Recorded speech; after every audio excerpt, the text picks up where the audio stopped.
જો સ્વાસ્થ્ય તમારી પ્રાયોરિટી છે તો તમને ઊંઘ માટે પણ સમય મળી જશે, તમને જીમ માટે પણ સમય મળી જશે, કે તમને ચાલવા માટે સમય મળી જશે, સાયકલિંગ જે પણ તમે એક્ટિવિટી કરતા હો. કે જે બીજા વિશ્વયુદ્ધ પહેલાં જ્યારે નાઝી કોન્સન્ટ્રેશન કેમ્પમાં યહૂદીઓને પૂરી દેવામાં આવ્યા, બંદી બનાવવામાં આવ્યા અને એમના પર અત્યાચાર કરવામાં આવ્યો.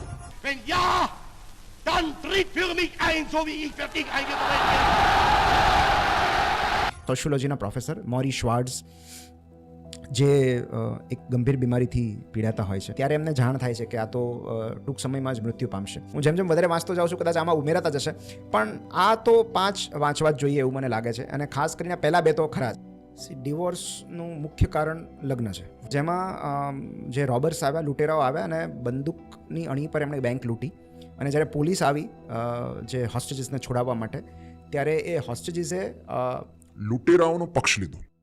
જનરલી પોડકાસ્ટ સ્ક્રિપ્ટેડ હોતા નથી, પણ આજે એક એવા વ્યક્તિને મળ્યા કે જેને મળીને એવું લાગ્યું કે આ માણસ ખરેખર સ્ક્રિપ્ટ વગરનું કંઈ પણ જ વાત કરી શકે છે. અમે એવા વ્યક્તિને મળ્યા કે જે રોજિંદી જિંદગીની એટલી બધી વાતો કે એટલી સહેલાઈથી કરી દે કે આપણને એમ લાગે કે જિંદગીમાં કંઈ પ્રોબ્લેમ છે જ નહીં. ખરેખર રિલેશનશિપ પર વાત કરી, ફ્રેન્ડશિપ પર વાત કરી, અને એવા ઘણા બધા રેગ્યુલર લાઈફના સામાજિક ટોપિક પર વાત કરી જે સાંભળવા તમને ખૂબ જ ગમશે. તો આવો મળીએ આજે ડૉક્ટર નિમિત ઓઝાને.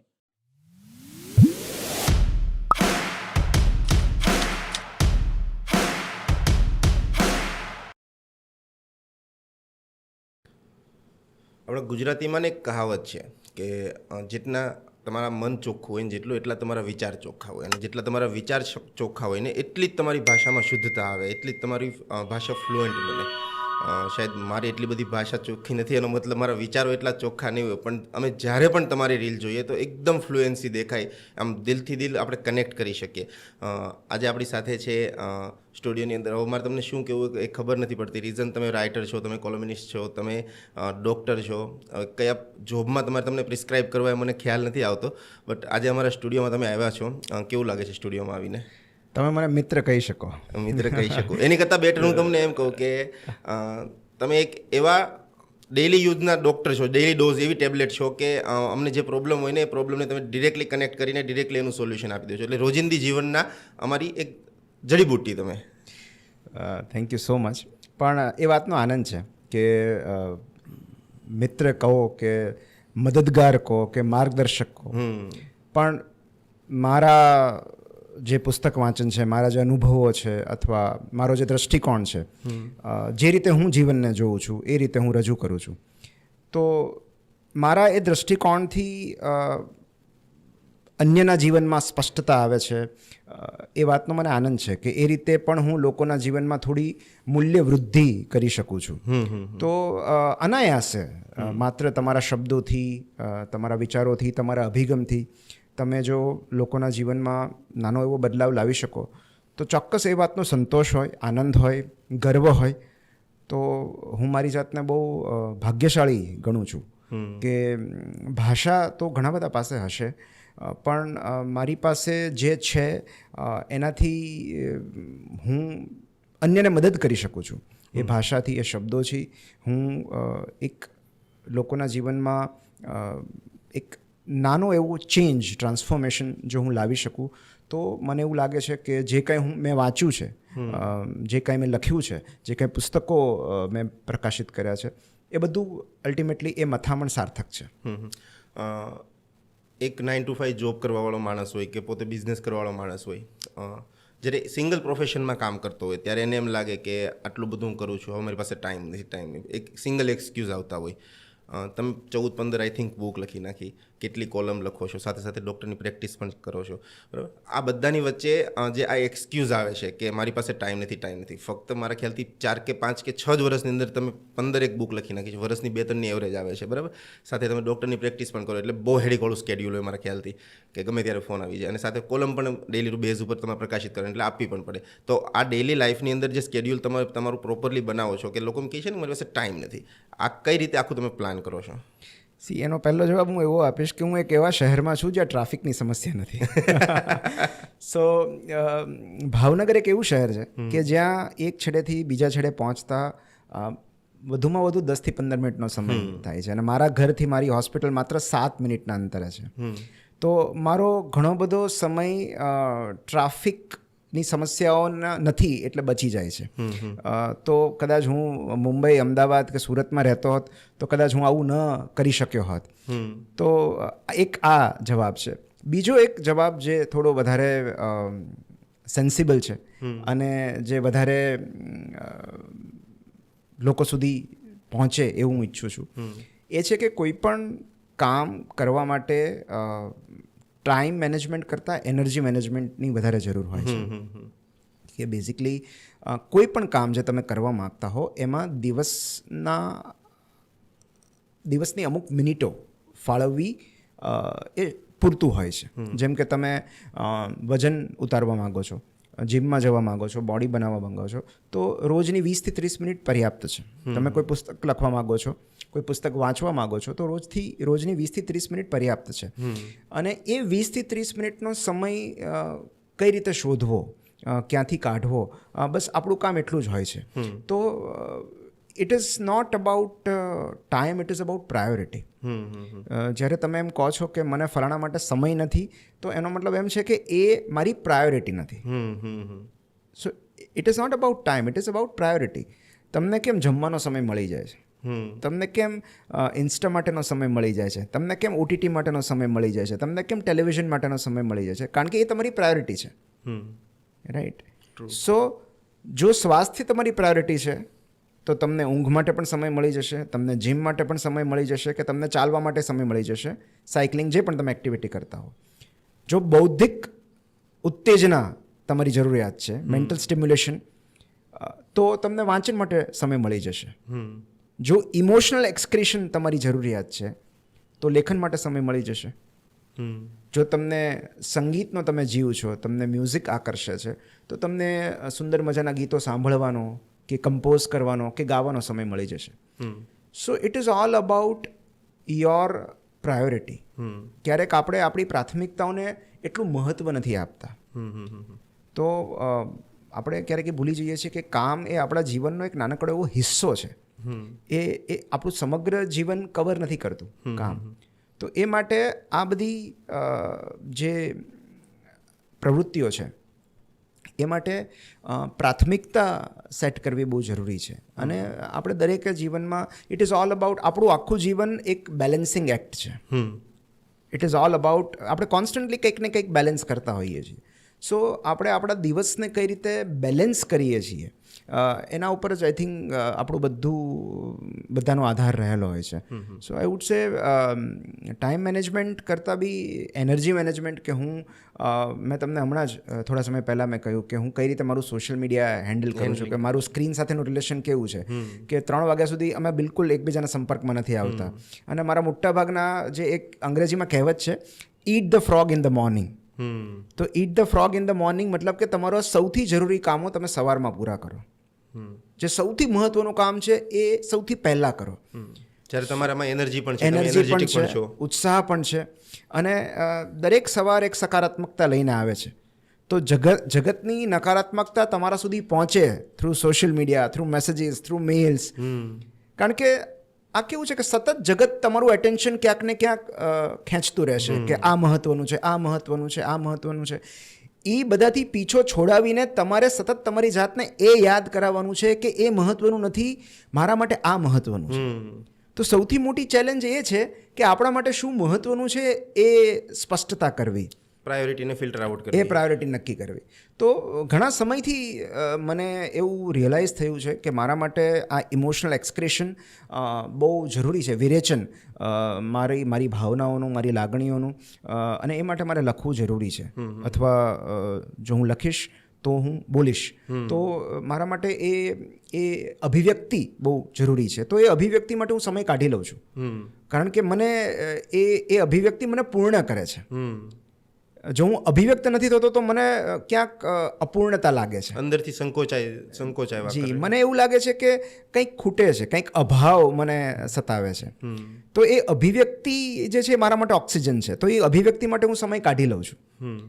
સો એ જ રીતે દરેક માટે એ અલગ અલગ વસ્તુ હોઈ શકે. કોઈક માટે પ્રવાસ હોઈ શકે, કોઈક માટે બીજું કંઈ હોઈ શકે. તો હું તો એ જ કહીશ કે જે પ્રવૃત્તિ તમને પૂર્ણ કરે છે એની માટે સમય ફાળવવો એ આપણી જાત પ્રત્યેની જવાબદારી છે. એમ કહેવાય કે દરેક માણસની જિંદગીની અંદર એક ગુરુ હોવો બહુ જરૂરી છે, બહુ ખાસ જરૂરી છે કે તમારી લાઈફની અંદર એક ગુરુ હોય. પણ મારા વિચાર ગુરુની દ્રષ્ટિએ થોડાક અલગ છે. લોકો એમ માને છે કે ગુરુ એક પર્ટિક્યુલર ધાર્મિક રિલિજિયસ પર્સન જ હોવો જોઈએ, પણ હું એ વિશે એવું વિચારું છું કે ગુરુ એટલે એક એવો માણસ કે જે તમારી જિંદગીની અંદર જે તે સમયે જે જરૂરી બદલાવો હોય એ લાવે, તમને માર્ગદર્શન આપે, તમને સાચા રસ્તે લઈ જાય. એક માણસની સાથે સાથે એક સારું પુસ્તક પણ તમારું ગુરુ હોઈ શકે ખરો. તો તમારી આ પુસ્તકની જર્ની કઈ રીતે ચાલુ થઈ, તમે કેટલા પુસ્તકો કઈ કઈ રીતે લખ્યા છે, અને કયા પુસ્તકો તમે અમને રેફર કરવા માગશો કે જે અમારી લાઈફની અંદર ઇન્સ્ટન્ટ ચેન્જીસ લાવી શકે? આ છેલ્લા પ્રશ્નનો જવાબ હું પહેલાં આપી દઉં. હા. કારણ કે ગઈકાલે જ એક સરસ કાર્યક્રમમાં મેં વાત કરી કે જે પુસ્તકોએ મારું જીવન બદલ્યું છે એવા પુસ્તકો હું અવારનવાર મારા સોશિયલ મીડિયા પર ને હું કહેતો રહું છું કે તમે આ વાંચો કે જેણે મને બદલ્યો છે. તો એમાં જે સૌથી પહેલું પુસ્તક જે મને લાગે છે કે જે દરેકે વાંચવું જોઈએ, અને એ છે man's search for meaning, Victor ફ્રેન્કલનું, કે જે બીજા વિશ્વયુદ્ધ પહેલાં જ્યારે નાઝી કોન્સન્ટ્રેશન કેમ્પમાં યહૂદીઓને પૂરી દેવામાં આવ્યા, બંદી બનાવવામાં આવ્યા અને એમના પર અત્યાચાર કરવામાં આવ્યો. અને એ સમયે હું બહુ સભાનતાથી આ શબ્દ વાપરું છું કે જે લોકો ભાગ્યશાળી હતા તેમને ગેસ ચેમ્બરમાં મારી નાખવામાં આવ્યા. કારણ કે જે લોકો બચી ગયા એમના પર જે અમાનવીય અત્યાચારો અને જુલમ થયા છે એની આપણને કલ્પના પણ નથી. જ્યાં સુધી આપણે વાંચીએ નહીં, આપણે એ બિલીવ જ ન કરી શકીએ કે કોઈ વ્યક્તિ, કોઈ માણસ બીજા માણસ પર આટલો અમાનવીય વ્યવહાર કરી શકે. તો એવા નાઝી કોન્સન્ટ્રેશન કેમ્પમાં 3 વર્ષના દરમિયાન જે અનુભવો થયા, એ અનુભવો એક યહૂદી ડૉક્ટરે, એક સાયકેટ્રિસ્ટે, સાયકોલોજિસ્ટે પોતાના પુસ્તકમાં લખ્યા છે, મેન્સ સર્ચ ફોર મિનિંગ. અને એ બધાની વચ્ચેથી એમણે કઈ રીતે સર્વાઈવ કર્યું અને શા કારણે તેઓ સર્વાઈવ કરી શક્યા આટલા દુઃખ વચ્ચે, આટલી પીડા વચ્ચે, આટલી યાતના વચ્ચે, આટલા અત્યાચાર વચ્ચે. એવું શું હતું કે જેણે એમને જીવતા રાખ્યા, આશાવાદ એમનો કઈ રીતે ટક્યો? તો એની આખી વાત છે મેન્સ સર્ચ ફોર મિનિંગમાં. બીજું એક પુસ્તક છે ટ્યુઝડેઝ વિથ મોરી, જેમાં પ્રોફેસર એક હોય છે, સોશિયોલોજીના પ્રોફેસર મોરી શ્વાર્ટ્ઝ, જે એક ગંભીર બીમારીથી પીડાતા હોય છે. અને ત્યારે એમનો એક જૂનો એમનો પૂર્વ વિદ્યાર્થી મિચ આલ્બોમ કરીને એકવાર એ રાત્રે નિરુદ્દેશે ટીવી ચેનલ સર્ફ કરતો હોય છે, અને એમાં એને પોતાના પ્રોફેસરનો ઇન્ટરવ્યૂ દેખાય છે કે એના પ્રોફેસર ઇન્ટરવ્યૂ આપી રહ્યા છે. અને એમાં જે વાતચીત થઈ રહી છે એમાંથી એને યાદ આવે છે કે આ તો મારા પ્રોફેસર છે. અને ત્યારે એ પછી એમનો સંપર્ક કરવાનો પ્રયત્ન કરે છે, અને ત્યારે એમને જાણ થાય છે કે આ તો ટૂંક સમયમાં જ મૃત્યુ પામશે. પણ એ પ્રોફેસર મોરી એવું કહે છે કે બિકોઝ મારું મૃત્યુ તો નજીક આવી રહ્યું છે, પણ જેમ જેમ મૃત્યુ નજીક આવતું જાય છે એમ મને જીવન વધારે સ્પષ્ટ દેખાતું જાય છે. તો જીવનમાં શું મહત્ત્વનું છે અને શું નથી એ મારે જગતને કહેવું છે. અને માટે ત્યારે આ જે એમનો શિષ્ય હોય છે એ સ્પોર્ટ્સ રાઇટર હોય છે, એ એમનો ઇન્ટરવ્યૂ કરે છે, એમનો ક્લાસ લે છે, અને દર મંગળવારે એ લોકો નક્કી કરે છે મળવાનું. એવા 14 મંગળવાર પ્રોફેસર મોરી શ્વાર્ટ્ઝ એમના શિષ્યને મળે છે અને એમને જીવન વિશેની વાતો કહે છે, પાઠ શીખવે છે, બોધ આપે છે. એ વ્હીલચેર પર છે, હાથ નથી હલાવી શકતા, ખાલી બોલી શકે છે. અને એ જે વાતો કહે છે એમના ગયા પછી એમનો આ શિષ્ય મિચ આલ્બોમ આ પુસ્તક સ્વરૂપે રજૂ કરે છે, ટ્યુઝડેઝ વિથ મોરી. તો એટલું સુંદર પુસ્તક છે કે જીવનમાં શું મહત્ત્વનું છે એ સમજતા ક્યારેક આખું જીવન નીકળી જાય છે. Very true. એટલે ક્યારેક એ સમજતા આખો ભાવ નીકળી જાય છે કે હકીકતમાં ખરેખર જેની જરૂર હતી એ રૂપિયા નહોતા, એ સ્વાસ્થ્ય હતું, માનસિક શાંતિ હતી, રાતની ઘસઘસાટ ઊંઘ હતી, હાસ્ય અને હળવી ક્ષણો હતી, એક કુટુંબ હતું, એક પ્રિયજન હતું, એક પુસ્તક હતું, એક બાંકડો હતો, એક સૂર્યાસ્ત હતો. તો ખરેખર જેને પામવાની જરૂર હતી એ મેળવવા માટે વધુ દોડવાની નહીં, સમયસર અટકી જવાની જરૂર હતી. સો બહુ સુંદર સુંદર એમાં વાતો છે, જેમાં એક વાત એવી છે કે અન્યને તો બરાબર છે પણ સમયસર જાતને માફ કરી દેવી પણ એટલી જ જરૂરી હોય છે. યસ. કે જે કામ આપણને ખબર છે કે આપણે કરવા જોઈતા હતા, આપણે કરવા માંગતા હતા પણ ન કરી શક્યા, તો એની માટે જે અપરાધ ભાવ લઈને આપણે ફરીએ છીએ, તો એ બદલ જાતને સમયસર માફ કરી દેવી પણ એટલી જ જરૂરી છે. તો આવા બધા લાઈફ લેસન્સ એ પુસ્તકમાં રહેલા છે, ટ્યુઝડેઝ વિથ મોરી. ત્રીજું પુસ્તક છે ધ પાવર ઓફ નાવ, જે થોડું સ્પિરિચ્યુઅલ ગાઈડ છે. એખાર્ટ ટોલ નામના વર્લ્ડ સ્પિરિચ્યુઅલ લીડર છે, એમણે લખેલું પુસ્તક છે, જે પણ ખૂબ સુંદર છે. પછી એક પુસ્તક ધ મેડિટેશન્સ કરીને છે, માર્કસ ઓરેલિયસનું, જે રોમન સમ્રાટે લખેલું, કે કઈ રીતે વિચારો કઈ રીતે બદલવા અને શું આપણા કાબૂમાં છે ને શું આપણા કાબૂમાં નથી, જે સ્ટોઇકિઝમ નામની ફિલોસોફી છે એના પર એ પુસ્તક છે. એક પુસ્તક છે જે બહુ હળવું પુસ્તક છે અને છતાં બહુ ગૂઢ ફિલોસોફી રજૂ કરે છે, એ છે ચિત્ર વાર્તાના સ્વરૂપમાં લખાયેલું પુસ્તક the boy, the mall, the fox and the horse, જેમાં 4 પાત્રોની વાર્તા છે.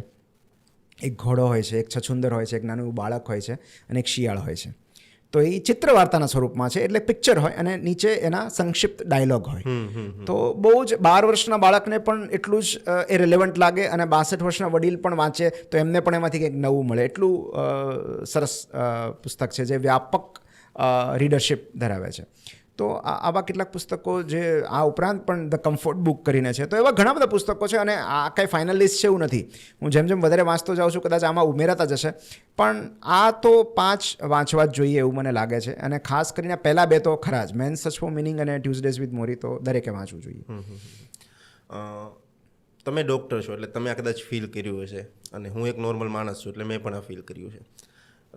તમારી સમાજમાં એક પ્રતિષ્ઠા અલગ હોય છે, મારી એક સમાજમાં પ્રતિષ્ઠા અલગ છે. જ્યાં સુધી માણસ પર્સનલ નથી ઓળખતો અને હું એમ કહું કે ડૉક્ટર નિમિત્ત અને ખાલિદ ચિરાગ, બંનેમાં બહુ મોટું અંતર છે. શાયદ ત્યાં પહોંચવા માટે તમારે 20-25 વર્ષો લાગ્યા હશે, અને હું નથી ભણ્યો એટલે મારે પણ 20-25 વર્ષો લાગ્યા છે.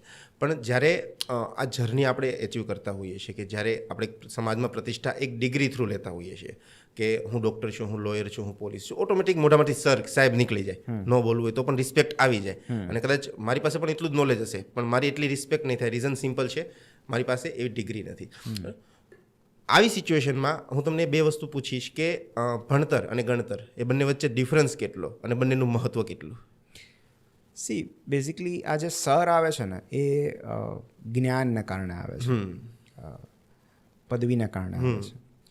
તો ઘણીવાર એવું બનતું હોય કે ક્યારેક વ્યક્તિને મળ્યા પછી એમના પ્રત્યેનું માન ઓછું થઈ જાય આપણું. બની શકે. આપણે એમને સર કહેવું પડે, પણ દરેક સરને આપણે જ્યારે સર કહીએ છીએ ત્યારે સર કહીને આપણે માન જતાવીએ છીએ એવું નથી હોતું. ક્યારેક સર ફરજના ભાગરૂપે કહેવાતું હોય છે, ક્યારેક સર જવાબદારીના ભાગરૂપે કહેવાતું હોય છે, કારણ કે આપણે કહેવું પડે છે. પણ હકીકતમાં જ્યારે આપણે કોઈની સાથે વાત કરીએ છીએ ત્યારે સન્માન એની આંખમાં દેખાય છે. તો કદાચ મને કોઈ સર નથી કહેતું તો પણ એ મને માન આપી રહ્યું છે એવું મને ખ્યાલ આવે છે. મારી આંખમાં દેખાય સન્માન? આટલા કેટલા સમયથી હું એ અનુભવી રહ્યો છું અને તમને હું સર નથી કહેતો છતાં તમને અનુભવાતું હશે. તો બેઝિકલી કેવું છે કે, અને આ ડૉક્ટર માટે નથી, આ તમે કોઈ આર્મી ઓફિસરને મળો, ઓકે, તો એમને તો ક્યાંય કોઈ ડિગ્રી લીધી નથી, તો એક જે કામ કરી રહ્યા છે એમની આગળ તો ડૉક્ટર નથી લાગતું, પણ એ જે કામ કરી રહ્યા છે, તમે આઈએસ ઓફિસરને મળો, આઈપીએસ ઓફિસરને મળો, તો સર તો પછીની વાત પહેલાં સલામ નીકળે, યસ, સેલ્યુટ નીકળે પહેલાં આપણે. તો એ વ્યક્તિ સમાજમાં કેટલી ઇમ્પેક્ટ ક્રિએટ કરે છે એ બહુ મહત્વનું છે. એ ભણતરથી હોય કે ગણતરથી હોય, અલ્ટિમેટલી આપણો ઉદ્દેશ્ય એ છે કે આપણે આ સમાજને વધુ સારું કઈ રીતે બનાવી શકીએ, એમાં મૂલ્યવૃદ્ધિ કઈ રીતે કરી શકીએ, કઈ રીતે યોગદાન આપી શકીએ. એટલો જ સન્માન તમને કોઈ સમાજ સેવક માટે પણ થાય, જે નિસ્વાર્થ ભાવે લોકોની સેવા કરે છે. કોવિડ વોરિયર્સમાં ખાલી ડૉક્ટર હતા એવું નથી, કેટલા એવા નર્સિંગ સ્ટાફ પણ હતા કે જેઓ પોતાના 5 વર્ષના 10 વર્ષના બાળકને ઘરે મૂકીને ડ્યુટી પર હાજર રહેલા, બધું જોખમ લઈને. એટલે જ મોદીજીએ મોટા સન્માન કરતાં પહેલાં ફ્રન્ટલાઇનર વર્કરનું સન્માન પહેલાં કરેલું હતું. બિલકુલ. તો આવી જ્યારે આપત્તિ આવે છે દેશ ઉપર કે કોઈ પણ સમાજમાં, ત્યારે જે લોકો એનો સામનો કરે છે, અન્યને મદદ કરે છે, ત્યારે દરેક પ્રત્યે આપણને આદરભાવ કહેવાય છે. તો હું એવું નથી કહેતો કે માત્ર જ્ઞાનથી જ કોઈનું સન્માન કરી શકાય. જે વ્યક્તિ અન્ય માટે કશુંક કરે છે, કશીક મદદ કરે છે, અન્યનું જીવન બદલે છે, એમની સુવિધામાં વધારો કરે છે, એ દરેક માટે માનની લાગણી ઉદ્ભવે છે. એ એ કોઈ પણ વ્યક્તિ હોઈ શકે. તો હું તો એવું કહીશ કે મને તો ક્યારેક ઇવન ચોકીદાર પ્રત્યે માનની લાગણી થાય છે. અને ક્યારેક શું કામ મને દરેક વખતે એવું થાય છે કે જે કામ તેઓ કરી રહ્યા છે આ ઉંમરે હું ન કરી શકું. આટલા કલાકો સુધી એક ખુરશી પર બેઠા રહેવાનું, સતત અવલોકન કરતા રહેવાનું, ઊભા થઈને આમથી તેમ આંટા મારવાના, જરૂર પડે તો આ કામ કરવાનું. તો કોઈ ફિક્સ જોબ પ્રોફાઇલ નથી. કોઈ પણ કામ કોઈ પણ વ્યક્તિ કોઈ પણ કામ સોંપી શકે છે. તો એ મને બહુ અઘરું લાગે છે. તો મને જે કામ હું નથી કરી શકતો એ કામ જે વ્યક્તિ કરે છે દરેક વ્યક્તિ માટે મને માન થાય છે કે આ હું ન કરી શક્યો હોત પણ તેઓ કરી રહ્યા છે. સો તમે એ એક પેલા ઝૂલા પર જે લોકો લટકાઈને કલર કરતા હોય છે, મને એમના પ્રત્યે માન થાય છે કે આ હું તો ક્યારેય ન કરી શકું. સો આ જગતમાં એવા કેટલા બધા કામ છે કે જે આપણે નથી કરી શકતા, અને એ કામ આપણા બદલામાં જે લોકો કરે છે તેઓ આપણા સેવક નથી, એ આપણા સહાયક છે. દે આર હેલ્પિંગ અસ. અને જે લોકો આપણને મદદ કરે છે એ બધા જ માટે આપણને માન થાય છે. સો તમે અત્યારે આ પોડકાસ્ટ શૂટ કરી રહ્યા છો, આ પોડકાસ્ટ જ્યારે તમે પબ્લિશ કરશો ત્યારે આ વાતો દ્વારા પણ તમે લોકોને મદદ કરવાના છો. સો અલ્ટિમેટલી અત્યારે ઇનડાયરેક્ટલી આપણે પણ કંઈક મદદ કરી રહ્યા છીએ લોકોની. સો આઈ વુડ સે કે લાઈફમાં જે આપણને હેલ્પફુલ થાય છે, અને ઇટ ઇઝ ઓલવેઝ અબાઉટ ઇન્ટરડિપેન્ડન્સ. આપણે બધા ઇન્ટરડિપેન્ડન્ટ છીએ એકબીજા પ્રત્યે, ક્યાંક ને ક્યાંક આપણે નિર્ભર છીએ. મારી પાસે કંઈક એવી વસ્તુ હશે જે હું તમને આપીને તમને મદદરૂપ થઈ શકું, તમારી પાસે કશુંક એવું જ્ઞાન હશે, કંઈક એવો અનુભવ હશે જે મને કામમાં લાગી શકે. સો એ આપલે આદાન પ્રદાનની પ્રક્રિયા છે ઇવન. અને માનમાં તો એવું છે કે જો તમારે વધુ માન મેળવવું હોય તો વધુ માન આપતા શીખવું પડે. સો માત્ર 4 ચોપડા ભણી લેવાથી હું મારી જાતને એવું માનતો હોઉં કે મેં કંઈક બહુ નોંધપાત્ર મેળવી લીધું છે, તો એ પ્રજ્ઞાનો અભાવ છે. તો જ્ઞાન ક્યારેક બહુ જલ્દી ઘમંડી બનાવી દે તમને. આટલો સહજ ભાવ ક્યાંથી આવે? પુસ્તકોમાંથી. અચ્છા. કારણ કે જો મેં ખાલી પાઠ્યપુસ્તકો વાંચ્યા હોત તો કદાચ હું એટલો વિનમ્ર ન રહી શક્યો હોત.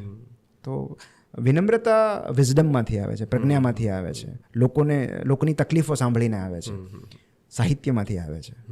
તો પુસ્તકોએ સાહિત્યએ મને જો સૌથી મહત્ત્વની કંઈ વાત શીખવી હોય તો એ વિનમ્રતા છે. કે ગ્રાઉન્ડેડ કઈ રીતે રહેવું. કે કારણ કે આપણી મોટાભાગની તકલીફોની શરૂઆત ત્યારે જ થાય છે જ્યારે આપણે આપણી જાતને વધુ પડતું મહત્ત્વ આપવા લાગીએ છીએ. અહમ બ્રહ્માસ્મિ. વેન વી ક્રેવ અટેન્શન, જ્યારે આપણને એવું લાગે છે કે આપણું મહત્ત્વ અહીંયા હોવું જોઈએ અથવા આપણને મળવું જોઈએ, ત્યાંથી જ બધી તકલીફો ઉદ્ભવે છે. તો અલ્ટિમેટલી વિનમ્રતા એક એવો ગુણ છે જે આપણે મેળવવો પડે છે, કેળવવો પડે છે. એ કદાચ ક્યારેક લોકોને મળીને આવે છે, ક્યારેક ગુરુ દ્વારા આવે છે, ક્યારેક પુસ્તકો દ્વારા આવે છે. પણ વિનમ્રતા એટલા માટે બહુ જરૂરી છે કારણ કે જો આપણે જમીન પર ચાલીએ છીએ તો પડવાનો ડર નથી લાગતો. આપણે જ્યારે જાયદાદની વાત કરીએ ને કે પપ્પાએ જાયદાદમાં શું આપ્યું, બરાબર. અમે એવા ફેમિલીમાંથી બિલોંગ કરતા હતા કે જાયદાદના નામે પૈસા તો કોઈ દિવસ આવવાના જ નહોતા, કેમ કે હતા જ નહીં, બરાબર છે.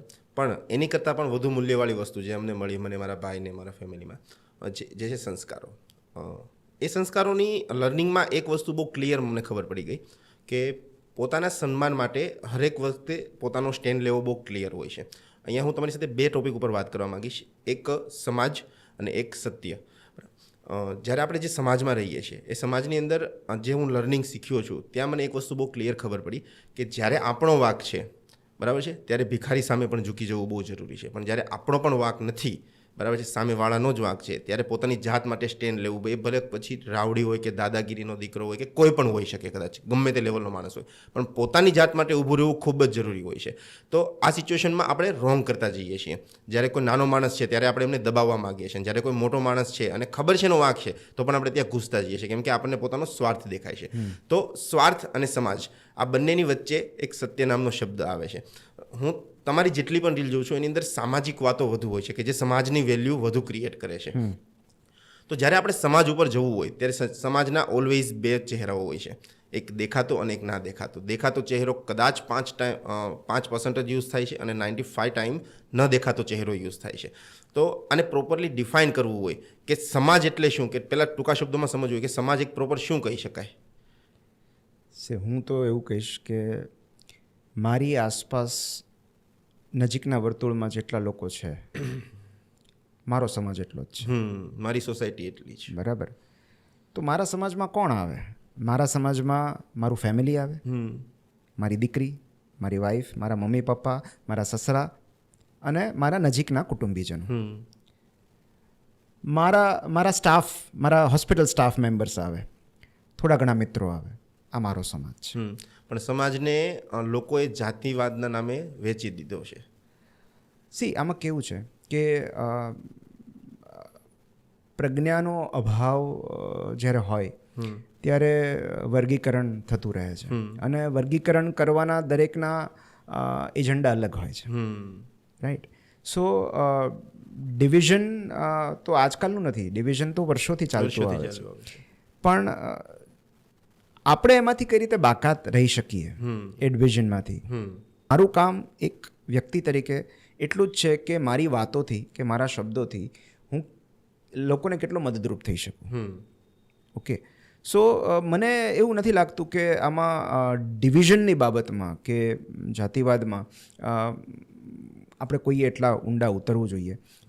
હા, જ્યાં આપણા વિચારોની રક્ષા કરવાની વાત આવે, આપણા સત્યની રક્ષા કરવાની વાત આવે ત્યારે પણ હું તો એવું કહીશ કે દરેકનું સત્ય અલગ હોય છે. તમારું સત્ય કંઈક અલગ હશે, મારું સત્ય કંઈક અલગ છે. તો આપણને દરેકને આપણા સત્યને વળગી રહેવાનો અધિકાર છે.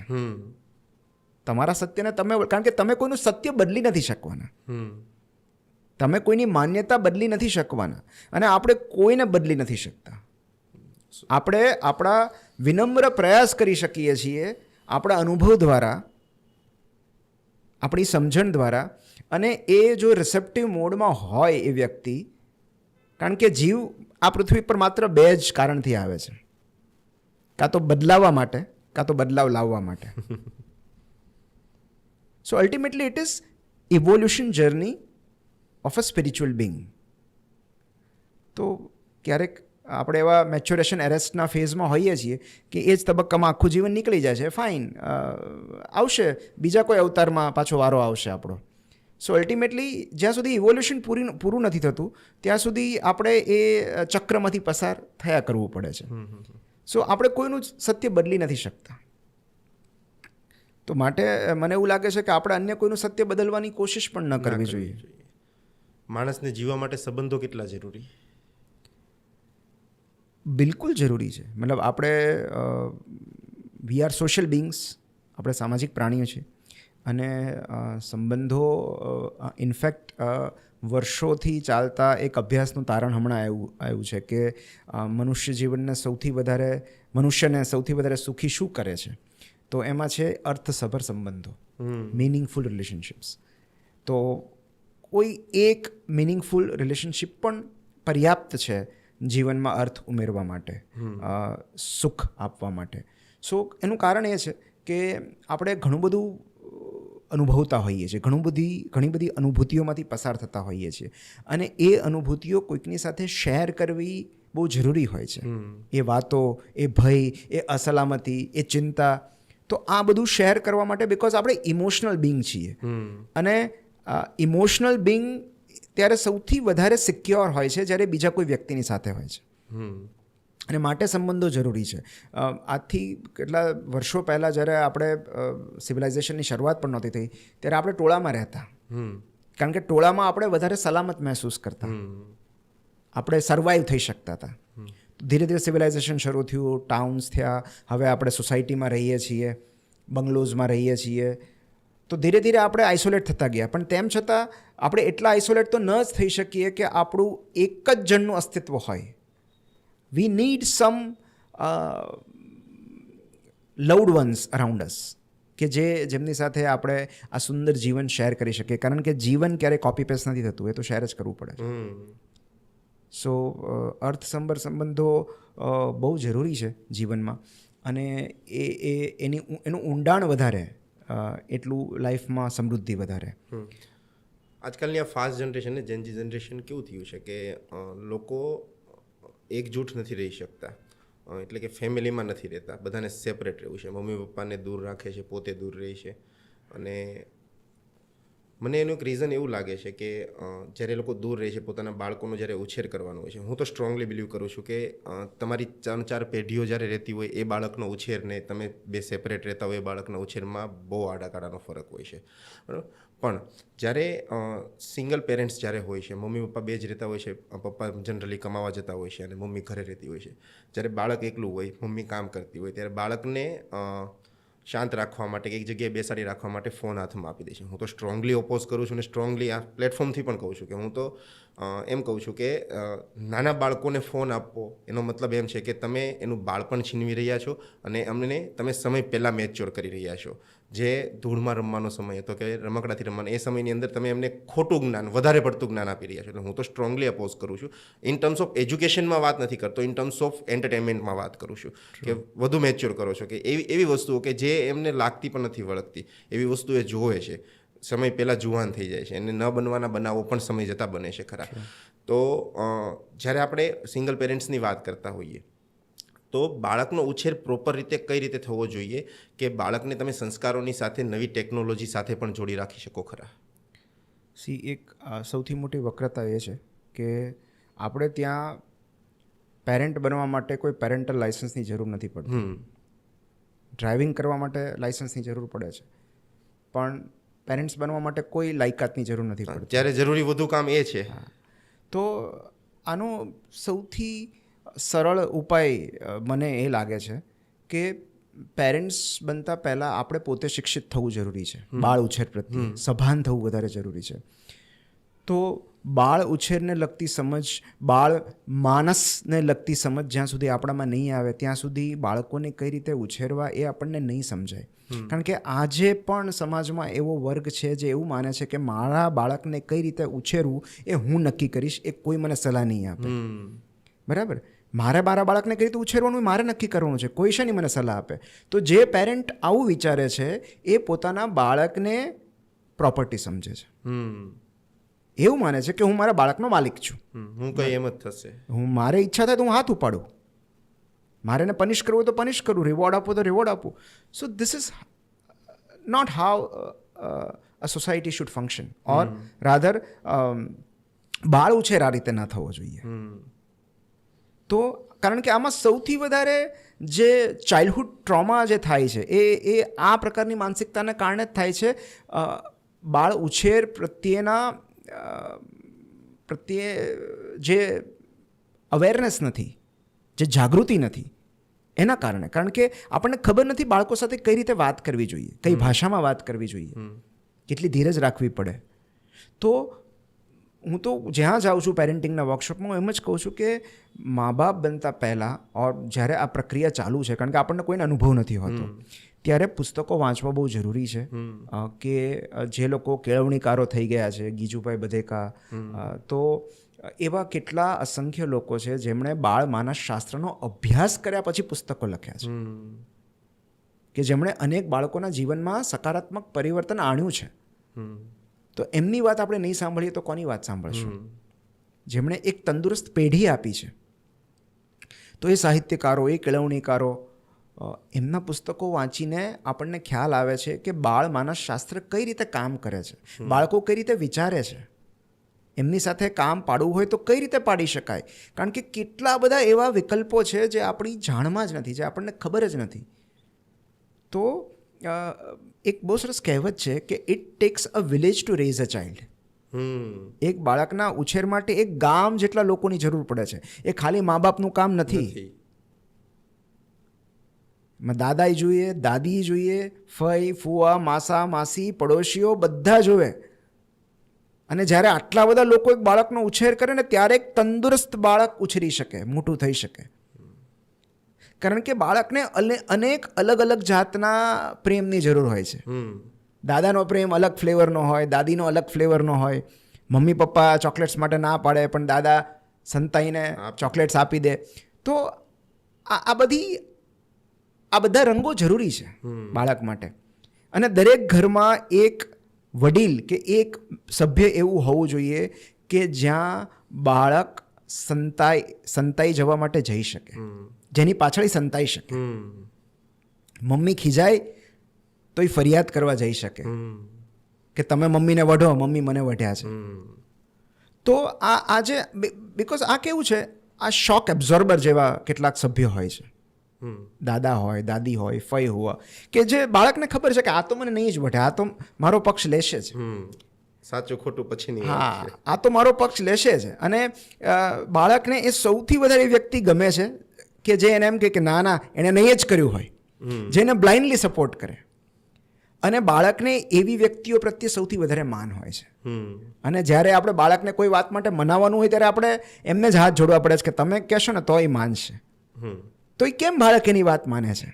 કારણ કે એનામાં કંઈક એવું છે જે બાળક જોઈ ગયું છે. તો હું એવું કહીશ કે જો આપણે સંયુક્ત કુટુંબમાં હોઈએ તો એનાથી વધારે સારું એક બાળક માટે, બાળકના ભવિષ્ય માટે બીજું કશું જ નથી. પણ એટ ધ સેમ ટાઈમ જો સંઘર્ષો થતા હોય, ઘરનું વાતાવરણ બગડતું હોય તો એ પણ બાળકને ઈજા પહોંચાડે છે. તો બાળક સામે જો ઝઘડાઓ થતા હોય, મારામારી થતી હોય તો એ પણ ચાઇલ્ડહુડ ટ્રોમા છે. તો એની કરતાં બાળકને એકલું રહેવું ઓછું હાનિ પહોંચાડશે. પણ એવા સમયે કોઈ એક જ પેરેન્ટ, ભલે બાળક સિંગલ પેરેન્ટ હોય, પણ જો એ સિંગલ પેરેન્ટ બાળકની ઇમોશનલ નીડ્સ પૂરી કરી શકે છે, બાળક માટે ઇમોશનલી અવેલેબલ રહી શકે છે, તો પણ બાળકનો ઉછેર એટલો જ વ્યવસ્થિત અને સંપૂર્ણ રીતે થઈ શકે છે. પણ જરૂર છે બાળકની ભાવનાત્મક જરૂરિયાતોને સમજવાની, કે બાળક કઈ રીતે વિચારે છે, એ આવું રિએક્ટ કરે છે, આવું બિહેવ કરે છે તો શું કામ કરે છે. અને એ માટે પુસ્તક વાંચન જરૂરી છે. બાળ ઉછેર એક પ્રોપર એક નોલેજનો સબ્જેક્ટ. બાળ ઉછેર એક બ્રાન્ચ છે, એક વિષય છે. અને એમાં ગ્રેજ્યુએટ થવું, કારણ કે એમાં આપણને કોઈ સફળ કે નિષ્ફળતાનું સર્ટિફિકેટ નથી આપવાનું, પાસ કે નાપાસનું સર્ટિફિકેટ નથી આપવાનું. પણ આપણી નિષ્ફળતાનું પરિણામ મોટા થયા પછી આપણા બાળકોએ ભોગવવું પડે છે.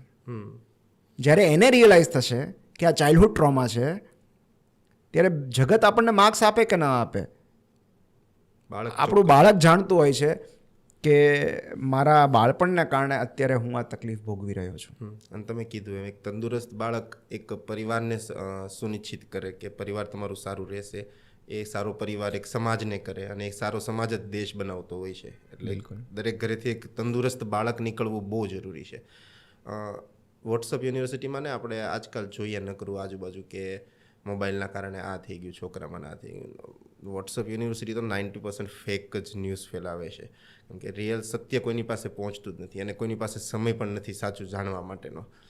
હમણાં જ એક વિડીયો આવ્યો હતો, હમણાં આપણે ત્યાં બેઠા હતા ત્યારે જ એક વિડીયો આવ્યો હતો કે પતિ કંઈ ઓર્ડર કરે છે ને પત્ની એમ ફોનમાં વાત કરે છે, કહે છે કે તું જાન હું નથી કરી દેવાની નામની. કેમ કે આપણે એક ઓર્થોડોક્સ સોસાયટીમાંથી આવીએ છીએ કે જ્યાં હંમેશા બિલીવ કરીએ છીએ કે પતિ પરમેશ્વર હોય, પતિનું કીધેલું પત્નીએ માનવું જ જોઈએ. તો આ રિલેશનશિપ કઈ રીતે પતિ પત્નીનો ફંક્શન કરે છે, અને બંનેના કેટલા એફર્ટ્સ આની અંદર જરૂરી છે? It's a partnership. So it's a partnership. 50-50. Yeah, તો 50-50 પણ હું એવું કે ઇટ્સ અ પાર્ટનરશિપ. જરૂર નથી કે 50-50 હોય. અલ્ટિમેટલી કેવું છે કે તમે એક ટીમ તરીકે કામ કરો છો. ક્યારેક કોઈક એક બેટર આઉટ ઓફ ફોર્મ હોય, એના રન ન થતા હોય, તો ત્યારે બીજાની જવાબદારી છે રન સ્કોર કરવાની. એટ ધ સેમ ટાઈમ જ્યારે બીજો ઝીરોમાં આઉટ થઈ જાય તો આની જવાબદારી વધી જાય છે. સો આ સંયુક્ત એફર્ટ છે, સંયુક્ત જવાબદારી છે. આજે અત્યારે દાખલા તરીકે હું અહીંયા સુરતમાં છું તો ઘરે મારી દીકરી પાસે મારી પત્ની હશે. એવી રીતે એને કંઈક કામ હોય તો એ મારી જવાબદારી વધી જાય છે કે મારે એની સાથે રહેવું, એના ભણતર દરમિયાન, કે એને કંઈ જરૂર હોય તો એની સાથે એને સપોર્ટ કરવો.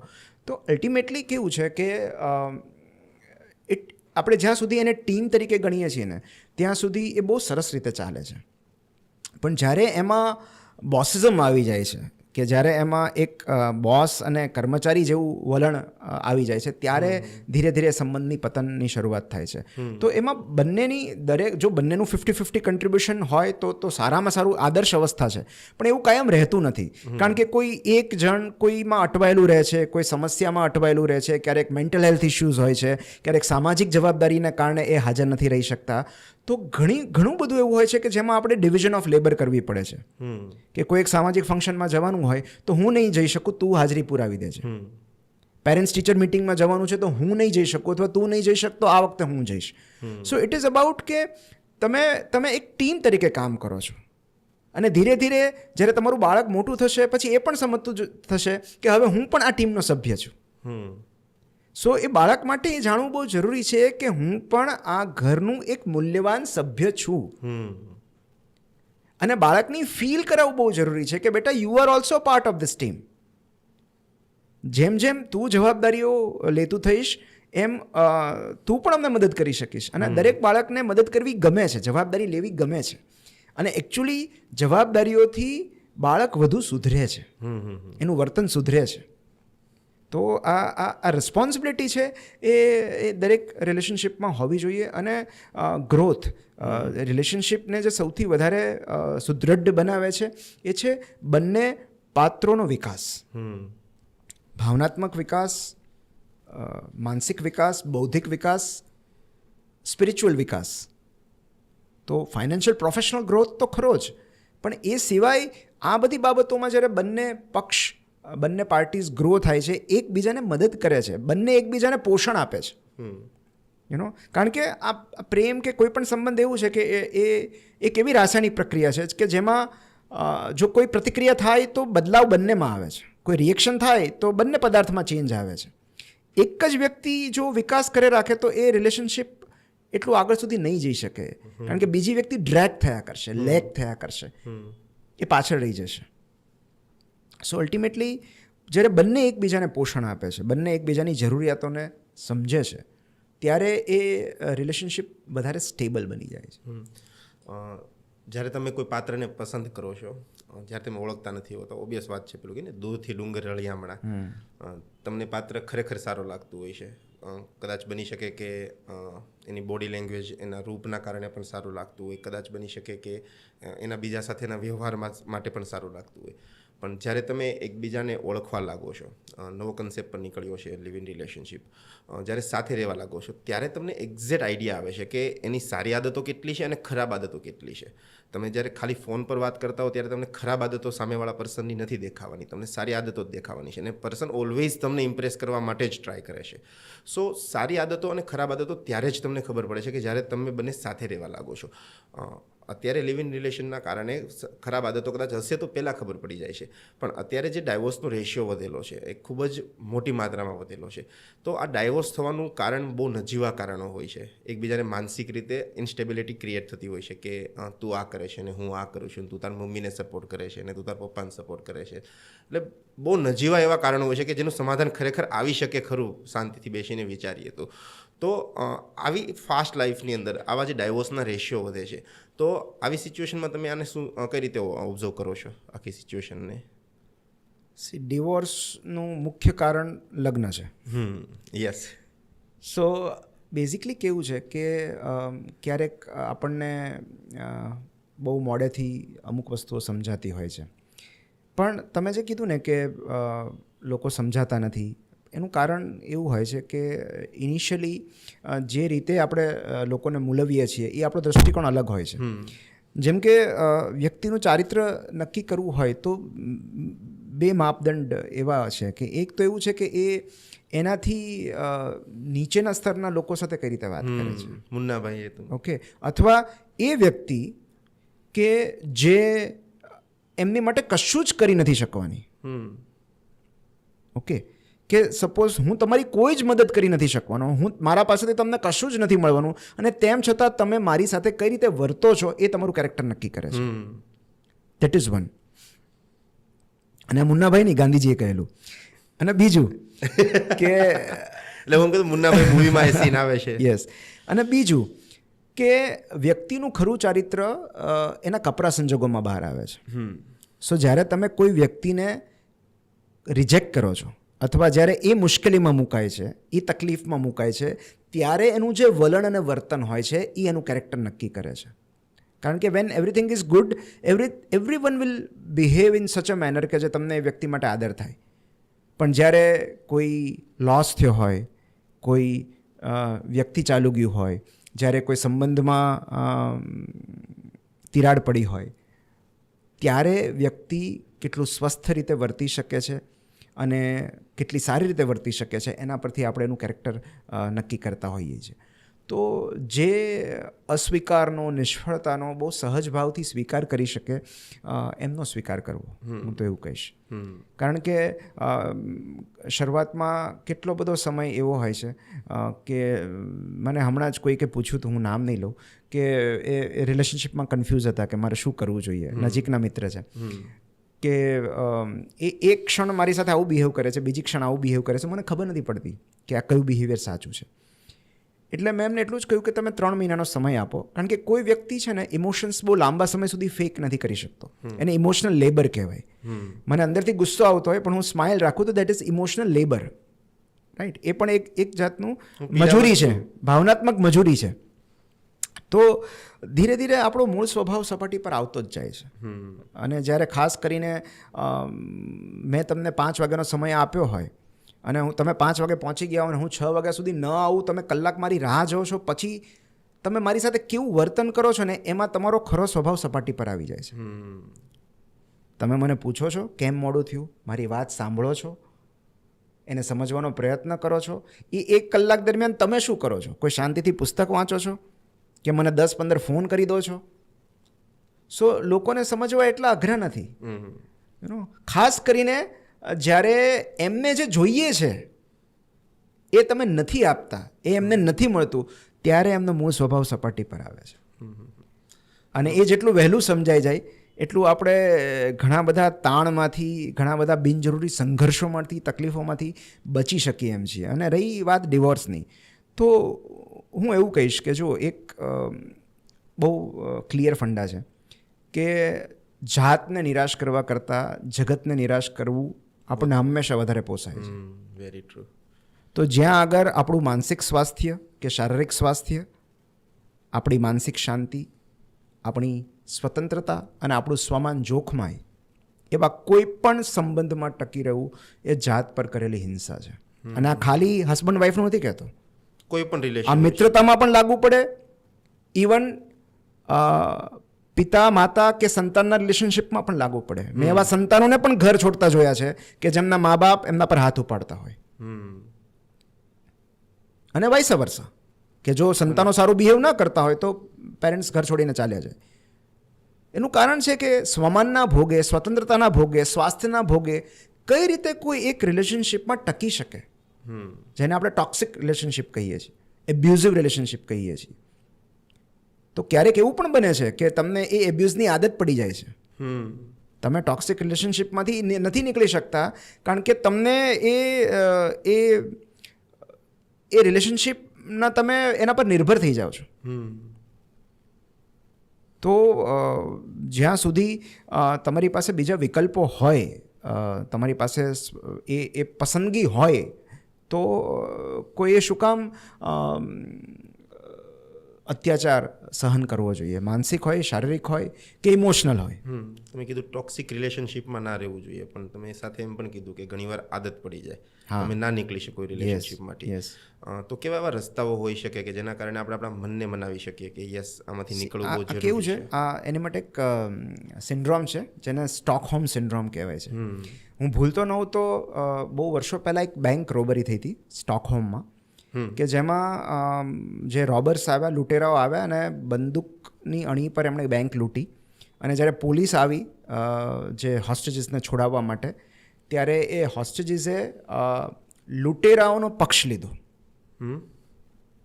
કે જેમણે એમણે બંદૂકના પેલા પર હોસ્ટેજ બનાવ્યા હતા, બંદી બનાવ્યા હતા. એ બંદીઓએ, હોસ્ટેજીસે પોલીસને સપોર્ટ કરવાને બદલે આ લોકોનો સપોર્ટ કર્યો. સો અલ્ટિમેટલી આ જ વસ્તુ, આ એટલા માટે તમને મેં કહ્યું કારણ કે આ સૌથી વધારે આ અપ્લાય થાય છે ચાઇલ્ડહુડ ટ્રોમામાં. કે મારી દીકરીને હું મારીશ તો એમના માટે તો હું એનો પિતા જ રહેવાનો છું, એ તો મારી સાથે ઇમોશનલી જોડાયેલી જ રહેશે. બહારની કોઈ વ્યક્તિ આવશે ત્યારે એ મારી જ તરફેણ કરશે, એ મારો જ પક્ષ લેશે. બરાબર. અને એને એ કદાચ વર્ષો નીકળી જાય એ સમજતા, અને કદાચ એ સમજ ન પણ પડે કે મારા ઉપર જે વીત્યું છે એ ચાઇલ્ડહુડ ટ્રોમા હતો, એક જાતનો અત્યાચાર હતો કે મારા પપ્પાએ મારા પર હાથ ઉપાડ્યો. કારણ કે ક્યારેક બાળકો એવી સમજણ સાથે મોટા થાય છે કે અમે માર ખાવા માટે જ સર્જાયેલા છીએ. આ કન્ડિશનિંગ છે, અને એ સૌથી ભયાનક અવસ્થા છે કે જ્યારે તમને જે સ્વનું મૂલ્ય નથી સમજાવી શકતી એ દરેક કેળવણી નિરર્થક છે. એ સમાજની નિષ્ફળતા છે. જો એક બાળક કે એક સ્ત્રી કે એક પુરુષ એવું સમજતો હોય કે પોતે આ અત્યાચાર સહન કરવા માટે જ સર્જાયેલો છે. કોઈ જીવ અત્યાચાર સહન કરવા માટે નથી સર્જાયો. પણ જ્યારે વ્યક્તિ એવું વિચારવા લાગે છે કે હું આને જ લાયક છું, એના માટે શબ્દ છે લર્ન્ડ હેલ્પલેસનેસ, સ્વીકારી લીધેલી લાચારી, કે મારા માટે આનાથી વધારે સારું જીવન નથી. મારો હસબન્ડ રોજ રાતે આવીને મને મારશે, ઇટ ઇઝ અ નોર્મ, આ નિયમ છે, મારે સ્વીકારી લેવાનો છે. એવી જ રીતે મારી પત્ની રોજ આ પ્રકારના ઇમોશનલ અત્યાચાર મારી સાથે કરશે, એ મારા નસીબમાં લખાયેલું છે. તો આ એક કન્ડિશનિંગ છે જે આપણે સ્વીકારી લઈએ છીએ. અને એટલે ક્યારેક આપણે ટોક્સિક કે એબ્યુઝિવ રિલેશનશિપમાંથી નથી નીકળી શકતા, because we don't believe that we do deserve a better person or a better place. ક્યારેક લોકો જોબમાંથી નીકળી નથી શકતા કારણ કે એમનામાં એ સાહસ નથી હોતું કે આના કરતાં વધારે સારું હું ડિઝર્વ કરું છું. તો સૌથી પહેલાં તો એ જાતને સમજાવવી અઘરી હોય છે. સૌથી પહેલાં એ રિયલાઇઝેશન કરવું અઘરું હોય છે કે આઈ ડિઝર્વ બેટર. હું આના કરતાં વધારે સારા પાત્રને, સ્થળને કે પરિસ્થિતિને લાયક છું. પોતાની વેલ્યુ ખબર નથી હોતી. તો એ સૌથી મોટી કેળવણી છે ને, કે એક દરેક, અને એ ખાલી મનુષ્યની વાત નથી. આપણે જ્યારે પ્રાણીઓ પર અત્યાચાર કરીએ છીએ, કોઈ જીવ અત્યાચાર માટે નથી બનેલો હતો. દરેક જીવ સન્માનને પાત્ર છે, કારણ કે જેનું સર્જન સૃષ્ટિએ કર્યું છે. જો આપણે એ સૃષ્ટિના સર્જનહારને આટલું માનતા હોઈએ, એને બે હાથ જોડીને પગે લાગતા હોઈએ, મંદિરમાં માથું ટેકવતા હોઈએ, તો પછી એણે જે જગત બનાવ્યું છે, એ જગત પરના જે જીવો છે, એના પર અત્યાચાર કરીને આપણે એના સર્જકનું અપમાન કરી રહ્યા છીએ. તમે આ વેલ્યુની વાત કરીને, માણસ પોતાની કદર નથી કરતો હોતો અને પોતાને ઓછો આંકતો હોય એટલે જે તે જગ્યાએ પડ્યો રહેતો હોય. શાયદ તમને તો ખ્યાલ હશે જ, પેલી ભગવાન બુદ્ધની વાર્તા, શિષ્યએ ગુરુજીને પૂછ્યું કે મારી આ જગતમાં કિંમત કેટલી. તો ગુરુજીએ કીધું કે તું એક કામ કર, મારી સાથે આવ ઝૂંપડીમાં. બહુ ફેમસ વાત છે. ગુરુજી લઈ ગયા એમને ઝૂંપડીમાં ને એક પથ્થર આપ્યો. આ પથ્થર લઈને તું જા સમાજમાં, 2-4 જગ્યાએ જજે અને પૂછજે કે આ પથ્થરની કિંમત કેટલી. અને પણ એક કન્ડિશન છે કે આ પથ્થર તારે વેચવાનો નથી એમ. તો એ શિષ્ય પથ્થર લઈને ગયો. પહેલાં તો શાકભાજીવાળા પાસે ગયો, એટલે શાકભાજીવાળાને દેખાડ્યું કે આની કિંમત કેટલી. તો એને કીધું હું તને 1 કિલો બટેકા આના આપી દઈશ એમ.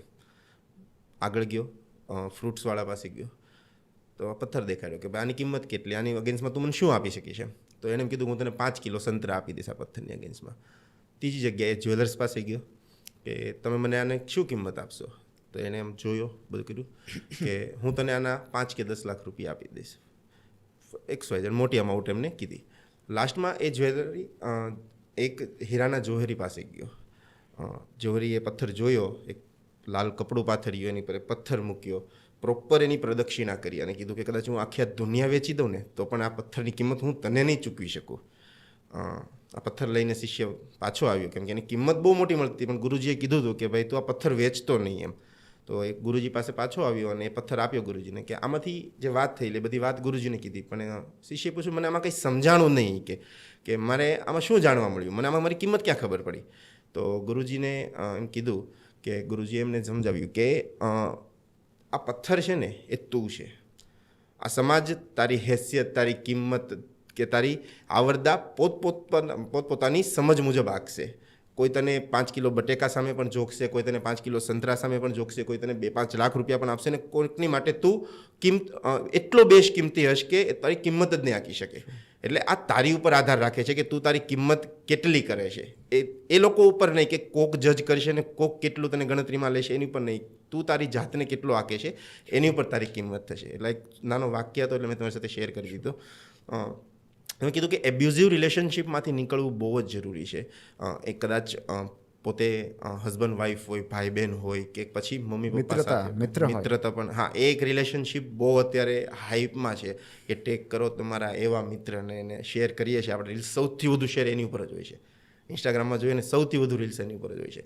અમે એક રીલ હમણાં એકવાર વાત કરતા હતા કે આમાં પણ બે જાતના પક્ષો હોય છે કે એક એમ કહે કે મિત્રો એવા સાથે રહેવું જોઈએ કે જે તમારી સાથે પર્સનાલિટી ડેવલપમેન્ટની વાત કરે, કે નોલેજની વાત કરે, કે બીજી ત્રીજી વાત કરે. આ રીલ મેં જ બનાવેલી, પણ આ રીલને હું જો પોસ્ટ કરું છું, હું એમ કહું છું કે મારે એવા મિત્રો સાથે રહેવું છે કે જ્યાં મને કોઝી ફીલ થાય, હું કંઈ પણ કહી શકું, રડી પણ શકું, હસી પણ શકું.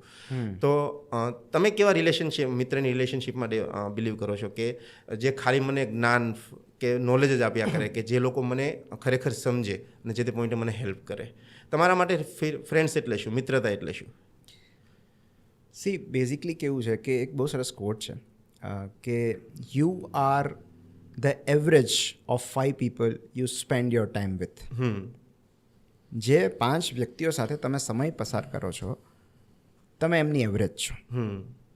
તો આ મિત્રોની પસંદગી એટલા માટે બહુ સભાનતાથી કરવી જોઈએ, કારણ કે આજથી 2 વર્ષ પછી, 3 વર્ષ પછી, 4 વર્ષ પછી એ લોકો જે કક્ષાએ છે, તમે પણ એ જ કક્ષાએ રહેશો.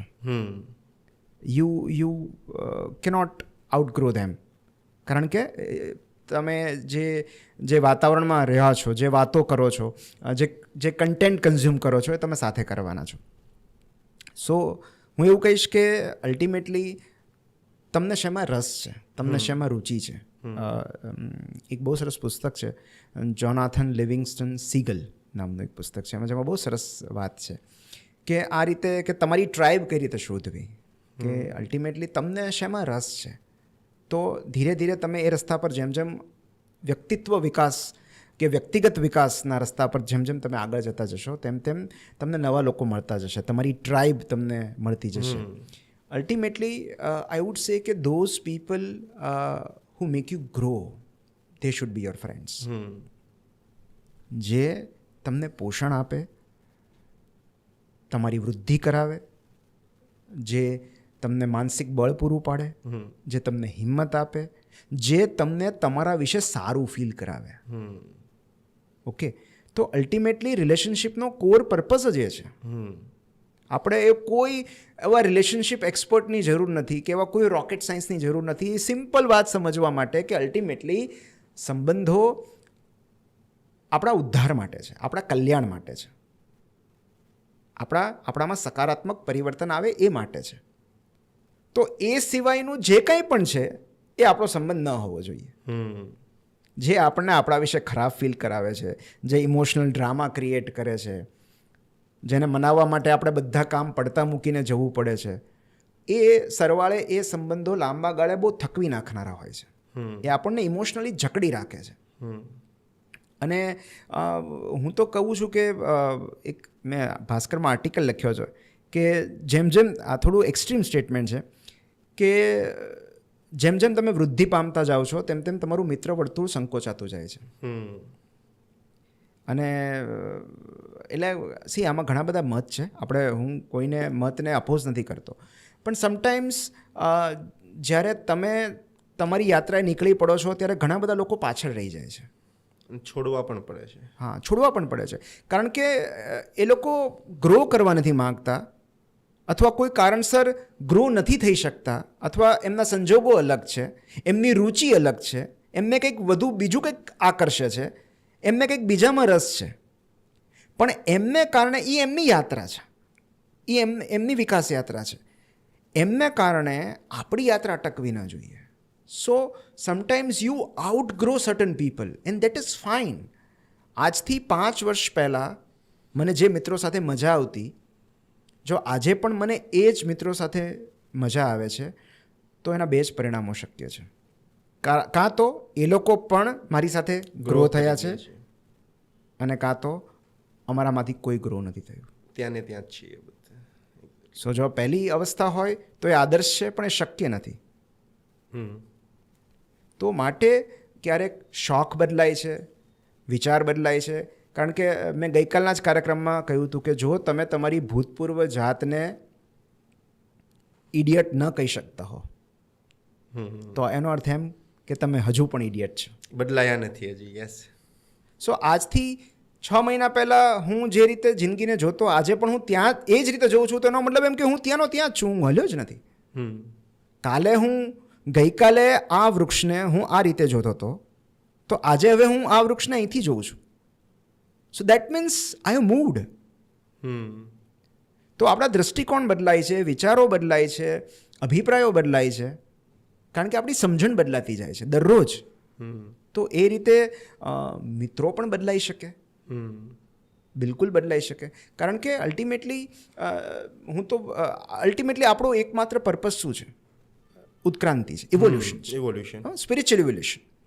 તો જે આપણા આધ્યાત્મિક આરોહણમાં આપણને મદદ નથી કરતા, અને ક્યારેક એવું હોય કે દરેક મિત્ર આપણને એક મુકામ સુધી મૂકવા આવે છે, બસ સ્ટોપ સુધી છોડવા આવે મિત્ર, પછી બસમાં આપણે બેસી ગયા પછી કોઈ નવા સ્ટેશને નવા મિત્રો મળે છે. તો એ રીતે આપણી યાત્રા આગળ વધતી રહે છે, કારણ કે ઇટ ઇઝ અવર જર્ની. એ લોકો આપણી વાર્તાના આપણે હીરો છીએ, એ બધા સાઇડ કેરેક્ટર્સ છે, અને આપણે દરેક આપણી લાઈફના હીરો છીએ. સો આપણી જે યાત્રા છે, વ્યક્તિગત યાત્રા છે, એ તો ચાલુ જ રહેવાની છે.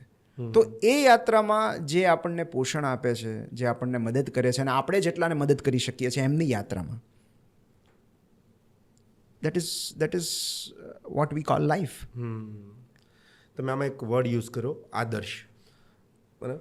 આજના સમાજની અંદર આ પકડીને રાખવું બહુ અઘરું છે. તમે ક્યાંય નથી ટકી શકવાના અગર તમે આ પકડશો. પણ અગેન્સ્ટ આપણે જેમ વાત થતી હતી, આઈ લવ ધ મૂવી ચલ મન જીતવા જઈએ, મારી ટોપ પ્રાયોરિટી લિસ્ટમાં એમાં 100% વાત કરેલી છે આદર્શ ઉપર, પણ પ્રેક્ટિકલ બેઝ ઉપર વાત કરેલી છે કે ખરેખર શા માટે આને પકડી રાખવું. બ્રાન્ડ વેલ્યુ અને પૈસા બંને કઈ રીતે અલગ છે, આ વચ્ચેની ડિબેટ છે. તો માણસને આઈ બિલીવ કે માણસને પોતાની માટે આદર્શ રહેવું, જો એમ લાગે કે હું મારા જાતને વેચી નાખીશ આ વસ્તુ કરીને, તો ત્યાં એ માણસને અટકી જવું બહુ જરૂરી છે. જ્યાં પોતાના પર્સનલ પોતાને અંદરથી એટલું દુઃખ થતું હોય કે નહીં હવે અહીંયાથી મારે આગળ ના જવું જોઈએ. પણ ફક્ત ખરેખર બે વસ્તુ વચ્ચે ડિસાઇડ કરવાનું આવે કે યા તો I can evolute, otherwise I can stay કે જ્યાં હું છું પણ હું મારા આદર્શોને પકડી રાખીશ. તો આ બે સિચ્યુએશનમાં કોઈ માણસ હોય તો આવી સિચ્યુએશનમાં માણસને કઈ રીતે રિએક્ટ કરવું જોઈએ? આદર્શ અવસ્થા તો અશક્ય છે. આપણે આદર્શ અવસ્થાનો પીછો પણ ન કરવો જોઈએ. તમે જે વાત કરો છો નૈતિકતાની વાત કરો છો, તો નૈતિકતા જે છે ને એ બે વસ્તુથી આવે છે. એક તો આપણા મૂલ્યો, જે આપણને, કારણ કે નૈતિકતા છે ને મૂલ્યો વારસાગત હોય છે, અને આપણા વડીલો, આપણા માતા પિતાએ જે સૌથી મહત્ત્વનું કામ કર્યું હોય છે એ આપણામાં મૂલ્યોનું સિંચન કરવાનું કર્યું હોય છે. તો એ બાળ ઉછેરનો એક સૌથી મહત્ત્વનો કોઈ ભાગ હોય તો એ છે મૂલ્યોનું સિંચન, કે લાઈફમાં શું મહત્ત્વનું છે અને what are your values, what should be your values. તો એ બહુ મહત્ત્વનું છે, કારણ કે આજે સપોઝ આપણે કોઈ પણ ભ્રષ્ટાચાર લઈએ કે કંઈ પણ કોઈ લઈએ કે જે આપણે એવું લાગે કે જે આપણા મૂલ્યો નથી, તો એ આપણા મૂલ્યો નથી એવું આપણે ક્યારે કહી શકીએ છીએ? જ્યારે આપણે આપણા મૂલ્યોને જાણીએ છીએ. આપણને ખબર હોય. મને જ્યારે ખબર હોય કે મારા દાદા આલ્ફ્રેડ હાઈસ્કૂલમાં શિક્ષક હતા, બહુ નિષ્ઠાથી ભણાવતા, બહુ પ્રામાણિકતાથી ભણાવતા, અને તેમણે કોઈ દિવસ નિશાળની એક બોલપેન પણ તેઓ ઘરે નથી લઈ ગયા, ત્યાં સુધી કે તેઓ પેપર ચેક કરે તો એ પેપર ચેક માટે જે પેન વાપરે એ પણ પોતાની વાપરે, કે એમાં પણ રિફિલ કસાવી ન જોઈએ. તો જ્યારે મને આ મૂલ્યો પ્રત્યે હું સભાન હોઉં ત્યારે હું મારા મૂલ્યો નક્કી કરી શકું કે ઓકે, આ મારું ફેમિલી બેકગ્રાઉન્ડ છે, મારા મમ્મીએ કે પપ્પાએ જે રીતે બેંકમાં જોબ કરી છે, કેટલી નિષ્ઠાથી કરી છે, કેટલી પ્રામાણિકતાથી કરી છે, કેટલી ચોખ્ખાઈથી કરી છે, તો મને મારા માટે મારા મૂલ્યો સેટ કરવા બહુ સરળ બની જાય. તો આપણા મૂલ્યો આપણા પૂર્વજોમાંથી આવે છે, આપણા વડીલોમાંથી આવે છે. અને નૈતિકતાનો બીજો માપદંડ છે ઇનર સ્કોર કાર્ડ, કે દરેક કર્મ પછી, દરેક નિર્ણય પછી આપણે આપણી જાતને કેટલા માર્ક્સ આપીએ છીએ વિધાઉટ એની જસ્ટિફિકેશન. કારણ કે આપણે બધા રેશનલ બિંગ્સ છીએ, આપણે બધા રેશનલ હોઈએ છીએ. કોઈ પણ કામ કરવા માટે આપણે જસ્ટિફિકેશન શોધી કાઢીએ છીએ, મન મનાવી જ લઈએ છીએ કે ના તે આવું કર્યું ને બરાબર છે. કોઈ પણ બહાનું કાઢ્યા વગર કશું કામ કર્યા પછી આપણને આપણી જાત માટે કેટલો આદર થાય છે. That is the ultimate score card. જો કશુંક કર્યા પછી, કોઈ નિર્ણય લીધા પછી હું મારી નજરમાં ઉતરી જતો હોઉં તો એ કામ મારે ન કરવું જોઈએ.